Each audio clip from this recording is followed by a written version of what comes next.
دیکھو تمہارا بحری تمہارے سامنے ہے، آنکھیں کھولو۔ اس کا گال تپتپا رہا تھا مگر اینا کا وجود جیسے ساکت ہو گیا، اس کا جسم نیلا پڑ رہا تھا۔ ایک گھنٹے تک راہم اس کی حالت سنوارنے کی کوشش کرتا رہا، پھر سمجھ نہ آئی کہ کیا کرے۔ وہ کمرے کا دروازہ، ساری لائٹس اور ونڈو بند کر چکا تھا تاکہ اینا کو سردی نہ لگے اور کہیں سے ہوا نہ آئے، لیکن اینا کی حالت مزید بگڑتی جا رہی تھی۔ اس نے جیسے لمحوں میں فیصلہ کیا، وہ بیڈ سے اٹھ کھڑا ہوا اور ایک ایک کر کے اپنی شرٹ کے بٹن کھولنے لگا، پھر اپنی شرٹ اتار کر پھینکی اور دوبارہ اس کے پاس کمبل پر جگہ بناتے اس کے ساتھ لیٹا اور اس پر سایہ فگن ہوا، اسے اپنے جسم کی حرارت دے رہا تھا۔ I'm sorry اینا، میں تمہیں اس طرح تمہاری اجازت کی بنا چھونا نہیں چاہتا تھا، مگر اس وقت تمہاری طبیعت کے لیے بہت ضروری ہے یہ، اور میں تو تمہارا شوہر ہوں، حق رکھتا ہوں۔ اس کے نزدیک ہوا اور اینا کے بے جان وجود میں حرکت ہونے لگی، وہ نیم غنودگی میں آئی، پھر اس کے لب پھڑپھڑائے راہم، اور راہم کی آنکھوں سے 2 آنسو ٹوٹ کر گرے اور گالوں پر پھسل گئے۔ راہم کی جان، دیکھو تمہارا راہم تمہارے پاس ہے۔ وہ پوری شدت سے اس کے لبوں پر اپنا لفظ چھوڑتا، اسے ہوش دلانے کی کوشش کر رہا تھا۔ وہ بس بے ہوشی میں پھڑپھڑانے کی کوشش کر رہی تھی، مگر ابھی تک اس کی آنکھیں نہیں کھل پا رہی تھی۔ اب اس سے زیادہ راہم سے برداشت نہیں ہو رہا تھا۔ وہ اینا کے نازک وجود کو اپنی باہوں میں بڑھتا، اسے اپنے بہت نزدیک تر کر گیا۔ جب تک کہ اینا کا وجود گرم نہیں ہوا تب تک راہم کو سکون لینے میں گھٹن ہوتی رہی۔ صبح 6 بجے کے قریب جا کر اس کی حالت سنبھلی تو راہم نے اسے اپنی باہوں میں اپنے حصار میں لیے آنکھیں میچ لی۔ اس کا سر شدید پھٹا جا رہا تھا۔ اینا صرف اس کی تھی، اس کی زندگی، اس پر ایک خراش بھی وہ برداشت نہیں کر سکتا تھا۔ اس کے سینے میں چھپی اب سو رہی تھی ایک گہری پرسکون نیند۔ دن کے 12 بجے اس کے وجود میں حرکت ہوئی اور وہ ہوش میں آئی۔ اٹھنے کی کوشش کی مگر پوری طرح ناکام۔ اس نے اپنے بازو ہلانے کی کوشش کی تو اسے محسوس ہوا کہ وہ کسی کی حصار میں تھی۔ راہم، اس کے ہونٹ بلا آواز پھڑپڑائے۔ اس کے کھسکھسانے سے راہم کی نیند بھی اڑ چکی تھی۔ اس کی آواز سنتا فوراً جھانکا، راہم۔ وہ ایک بار پھر اسے پکار رہی تھی مگر اب تک اس کی شکل نہیں دیکھ پا رہی تھی۔ راہم نے بند آنکھوں سے اس کے ماتھے پر لب رکھے۔ میں یہی ہوں تمہارے پاس، راہم کی جان، پریشان مت ہو، کوئی تمہیں کچھ نہیں کہہ رہا۔ اور یہ آواز سنتی اینا ساکت رہ گئی۔ اسے لگا جیسے یہ آواز پہلے بھی بہت بار سن چکی ہو۔ وہ حیرت سے راہم کا بازو خود سے دور کر دی، اٹھ کر بیٹھی، اور جیسے ہی نظر اس کے چہرے پر گئی تو اینا ساکت کی ساکت رہ گئی۔ اینا کے سر پر زمین آسمان گھومنے لگے۔ وہ کوئی اور نہیں، وہ شہرام صدیقی تھا۔ ہاں، وہ شہرام صدیقی کو پہچانتی تھی، وہی چہرہ، وہی گہری نیلی آنکھیں، لیکن یہ تو ابھی راہم تھا۔ اس کا دماغ دماغوں کی زد میں تھا۔ اس سے پہلے کہ وہ لہرا کر گرتی، بہزاد نے اسے ایک ہی جھٹکے میں پکڑا اور اپنے سینے میں سما لیا۔ یہی سچ ہے، میں ہی تمہارا راہم ہوں، اور میں ہی وہ شہرام صدیقی ہوں جس سے تم نے نکاح کیا، اور میں ہی اتنے عرصے سے تمہارے ساتھ بہزار بن کر تمہارے گھر میں تمہارا باڈی گارڈ بن کر رہ رہا تھا۔ وہ اتنے بڑے راز کو جان کر جیسے اینا گنگ رہ گئی۔ کیوں؟ کیسے؟ صرف 2 لفظ اس کی زبان سے ادا ہو رہے تھے اور بہزاد جانتا تھا کہ اسے حیرت کے بہت بڑے جھٹکے لگنے والے۔ تم جاننا چاہو گی کہ کون ہوں میں اور کیا ہوا تھا اس ایک اندھیری رات میں جس نے ہم سب کی زندگیاں تباہ کر دی؟ اب وہ اینا سے سوال پوچھ رہا تھا اور اینا نے کسی ننھی بچی کی طرح اسبات میں سر ہلایا۔ ہم سب بہت خوش تھے اینا، تم، میں، ہماری ایک چھوٹی سی فیملی۔ ہمارا نکاح بچپن میں ہی ہو گیا تھا جب تم 5 سال کی تھی اور میں 11 سال کا تھا۔ تم سالوں سے صرف میری ہو۔ میں بچپن میں تمہیں لے کر بہت حساس تھا، اس لیے تم سے نکاح کرنے کی ضد کر بیٹھا، تب جب مجھے نکاح کا معنی بھی نہیں پتا تھا۔ اتنی محبت کرتا ہوں میں تم سے۔ اس کے دونوں ہاتھ اپنے ہاتھ میں لیتے اسے سچائی بتا رہا تھا اور اینا کی آنکھوں سے آنسو بہتے جا رہے تھے۔ میرے بابا ایک پولیس آفیسر تھے اور میری پھپھو کی شادی تمہارے بابا سے ہوئی تھی۔ تمہارے بابا بزنس کی آڑ میں کالے دھندے کرتے تھے، اور جب انہوں نے دیکھا کہ میرے بابا ان کی ہیلپ کر سکتے ہیں پولیس سے بچنے کے لیے، انہوں نے اسی لیے اپنے بہن کو میرے باپ کی زندگی میں بھیجا تاکہ میری ماں میرے باپ کو محبت کے جال میں پھنسا سکے۔ پھر میرا باپ اس محبت پر ایمان لے آیا اور یوں ان کی شادی ہو گئی۔ اس طرح میری ماں اور تمہارا باپ مل کر یہ سارا دھندا چلاتے رہے، مگر بہت جلدی میرے بابا جان گئے کہ اپنی بیوی اور بہنوئی کو روکنا چاہتے تھے، مگر بہت دیر ہو چکی تھی۔ تمہارا باپ اب اس جرم کی دنیا سے پیچھے نہیں ہٹنا چاہتا تھا، اس کے لیے اسے بے شک ہر کسی کو مارنا پڑتا تو مار دیتا۔ اس رات ہمارے گھر میں حملہ کرنے والا کوئی اور شخص نہیں، تمہارا سگا باپ تھا۔ کیا تم سوچ سکتی ہو تمہارے سگے باپ نے یعنی کہ میرے ماموں نے بابا اور پھوپھو کے ساتھ مجھے بھی مارنے کی کوشش کی، صرف اس لیے کہ انہیں پولیس کی حراست میں آنے سے ڈر لگتا تھا۔ اسی وجہ سے انہوں نے اپنے ہی سگے رشتوں کو مار دیا، بھائی کو بچاتی بہن کو بھی مار دیا۔ اور جب پھوپھو نے مجھے دیکھا تو انہیں میری فکر ہونے لگی۔ وہ خون سے لت پت پھوپھو نے مجھے وہاں سے بھاگنے کا کہا۔ میں نے اپنی آنکھوں کے سامنے اپنے ماموں کو، اپنے باپ اور پھوپھو کو مارتے دیکھا۔ میں وہاں سے فوراً بھاگا تھا۔ میرے ہاتھ میں تمہارا ہاتھ تھا، لیکن تم سیڑھیوں سے گر گئی اور ہم دونوں کے ہاتھ الگ ہو گئے، ہم بچھڑ گئے۔ اینا، میں نے تمہیں اٹھانے کی کوشش کی مگر تمہارے سر پر شدید چوٹ آئی تھی اور تم بے ہوش ہو چکی تھی، اور شاید اسی چوٹ کی وجہ سے تمہیں بچپن کا کچھ بھی یاد نہیں۔ پھر بھی میرے اس ماموں کو مجھ پر رحم نہیں آیا۔ وہ تمہیں خون میں لت پت ہوتا چھوڑ مجھے مارنے کے لیے میرے پیچھے بھاگ رہا تھا، اور بھاگتے بھاگتے میں ایک گاڑی کے ساتھ ٹکرا گیا۔ اس گاڑی میں 3 لوگ تھے، صدیقی امپائر کے مالک، ان کی بیوی اور ان کا بیٹا۔ وہ گاڑی سے باہر نکلے اور مجھ سے پوچھ رہے تھے کہ بیٹا کیا ہوا؟ اتنے میں پیچھے سے ماموں نے گولی مار دی، لیکن وہ گولی مجھے نہیں لگی۔ وہ گولی اس شخص کے بیٹے شہرام صدیقی کو لگی۔ ان کا بیٹا مر گیا۔ ذاکر ہمدانی سمجھے مجھے مار چکے ہیں، لیکن اصل میں وہ ایک ماں باپ کا بے گناہ بیٹا مر گیا تھا۔ اس دن کے بعد سے ان لوگوں نے مجھے شہرام بنا دیا اور میرے ماں باپ بن گئے، اور پھر میں ان لوگوں کی مدد سے بدلہ لینے کے لیے خفیہ پلاننگ کرنے لگا۔ تمہارے بابا سے ملنا ایک پلان تھا، بہزاد بن کر یہاں آنا بھی میرا ہی پلان تھا، لیکن جب تم کہتی تھی کہ میں ہی تمہارا راہیم ہوں، میں حیران ہوتا تھا کہ دل کا رشتہ اتنا گہرا ہوتا ہے۔ مجھے یقین نہیں ہوتا تھا کہ تم سے ہر بار پیار بڑھ جاتا تھا، لیکن میں تمہیں بتا نہیں سکتا کیونکہ مجھے تمہارے بابا کے خلاف بہت سارے ثبوت اکٹھے کرنے تھے، اور یہ سارا سچ سنتی اینا شل رہ گئی۔ اسے یقین نہیں آیا کہ اس کا اپنا سگا باپ ہی قاتل تھا۔ بس اب کچھ وقت کی بات ہی ہے، تمہارے بابا کو جیل کی سلاخوں کو پیچھے پہنچانے کے بعد ہم دونوں ہمیشہ کے لیے ایک ہو جائیں گے، اور میں تمہیں چھوڑ کر کہیں بھی نہیں جاؤں گا۔ اس کی سینے سے لگی تھی اور وہ محبت سے اس کے بالوں میں انگلیاں چلا رہا تھا۔ راہیم نے اس کے ماتھے پر لب رکھے اور اینا کو لگا کہ وہ اس سے زیادہ سچ برداشت نہیں کر پائے گی۔ اس بار وہ بے بسی سے پوٹ پوٹ کر رو پڑی۔ ساری زندگی اس کا باپ جو اس پر محبت نچھاور کرتا تھا، آج اسے پتا چل رہا تھا کہ وہ سب ایک فریب تھا۔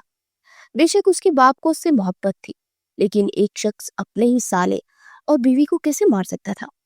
انہوں نے کیوں کیا ایسا؟ راہیم اس کی سینے سے لگی سسک سسک کر رو رہی تھی، اور راہیم بس اس کی گرد دونوں ہاتھ باندھے اسے اپنے سینے میں سمائے اپنے ہونے کا یقین دلا رہا تھا۔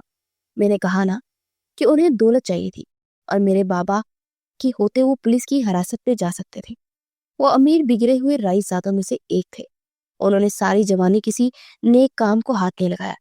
جیسے ہی بابا کو ان کی حرکتوں کا پتہ چلا، اپنی جان بچانے کے لیے وہ قاتل بن گئے۔ لیکن میں ہوں نا، تمہیں چھوڑ کر میں کہیں نہیں جاؤں گا، کیونکہ تم میری محبت ہو، تم تو میری جان ہو ہے نا۔ تمہارے گلے میں لاکٹ میرا دیا ہوا ہے۔ کچھ عرصہ پہلے میں نے تمہاری حفاظت کے لیے اس میں ٹریکنگ چپ ڈال دی تھی، اسی لیے ہی رات تمہیں میں وقت رہتے ڈھونڈ پایا تھا۔ بہزاد نے پوری شدت سے اسے اپنے سینے میں لگایا، اور اینا کو لگا جیسے سالوں کا تپتا دل ٹھنڈی چھاؤں میں آ گیا ہو۔ دیکھا، میں جانتی تھی کہ آپ ہی میرے راہیم ہیں۔ وہ آہستہ سے بڑبڑائی تو اس دفعہ راہیم نہ چاہتے ہوئے بھی ہنس پڑا۔ لیکن اس کے ساتھ ساتھ تم شہرام صدیقی کی بیوی بھی ہو، اور اب تمہاری مشکل زندگی شروع ہونے والی ہے، کیونکہ اس شہر کی ساری لڑکیاں تم سے جل جل کر راکھ ہونے والی ہیں۔ دھیان رکھنا کہ کہیں کوئی نظر ہی نہ لگا دے۔ وہ شرارت سے کہتے ہوئے اینا کو غصہ دلا گیا۔ اینا نے ایک مکہ اس کے کندھے پر دے مارا۔ خبردار، اگر کسی نے آپ کو دیکھنے کی کوشش بھی کی، آپ صرف میرے ہیں۔ بچپن سے لے کر آپ اب تک صرف میرے تھے، میرے ہیں، اور میرے ہی ہمیشہ رہیں گے۔ اس کے لہجے میں اس دفعہ غرور شامل ہوا، اور راہیم نے دوبارہ اس کے ماتھے پر لب رکھے۔ بالکل صرف تمہارا۔ تمہیں پتہ ہے تم گزرے سالوں میں کتنی خوبصورت ہو گئی ہو۔ راہیم نے اس کے کان میں سرگوشی کی، اور اس کا ایک ہاتھ اینا کے گلے میں موجود پینڈنٹ پر حرکت کر رہا تھا۔ وہ اب تک اس کے حصار میں کھڑی تھی۔ اس کا چھونا، اس کا سینے سے لگانا اینا کو بہت سکون کا احساس دے رہا تھا۔ اسے آج سمجھ آ گئی تھی کہ اس کا محرم تھا، اسی لیے تو آج سے پہلے اس کے سینے سے لگتے ہی اینا کو سکون کیوں محسوس ہوا تھا؟ اس کے لمس میں محبت کے ساتھ عزت تھی۔ ویسے ایک چیز ڈیسائیڈ کر لو کہ تم مجھے کہو گی کیا، آپ یا تم؟ اس کے تم اور آپ کہنے کے درمیان کنفیوز ہو رہا تھا۔ اس پر اینا نہ چاہتے ہوئے بھی ہنس پڑی۔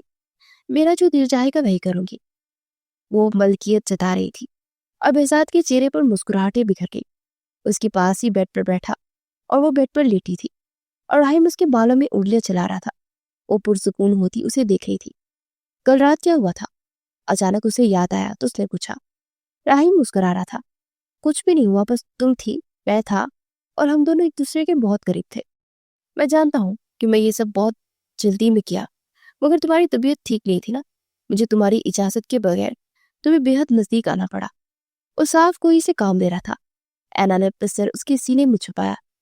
وہ کچھ بھی کہنے کے قابل نہ رہی تھی، اور چند ہی پلوں میں وہ گہرے نیند میں اتر گئی۔ اس کے سونے کے بعد بھی اس کے پاس بیٹھا رہا۔ وہ سوئے ہوئے کتنی معصوم اور پیاری لگ رہی تھی۔ جھکتے ہوئے اس کے ماتھے پر لب رکھے اٹھا۔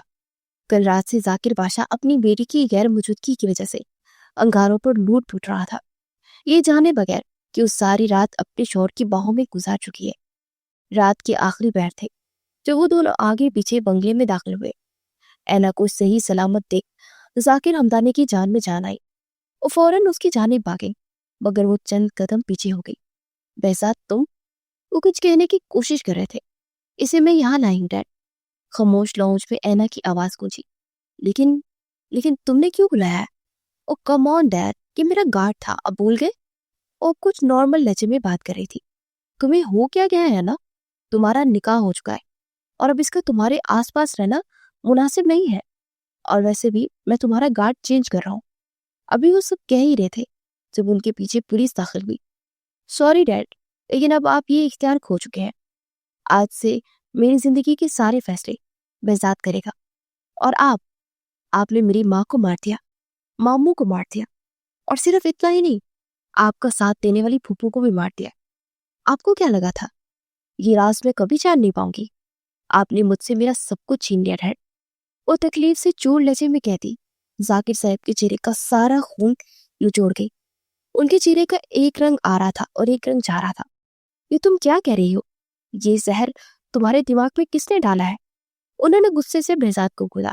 تم نمک حرام کہی گے، تم نے میری بیٹی کو میرے خلاف کر دیا۔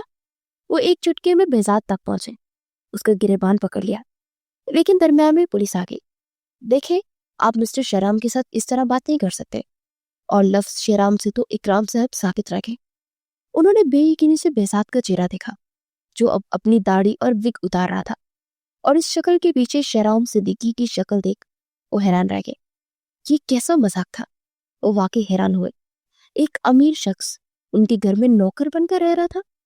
وہ کیا نانا مامو جان کہ نمک حرام میں نہیں، نمک حرام آپ ہے، اور میں ہی وہ راہیم ہوں جسے آپ نے آدھی رات کو سڑک پر جان سے مار دینے کی کوشش کی تھی۔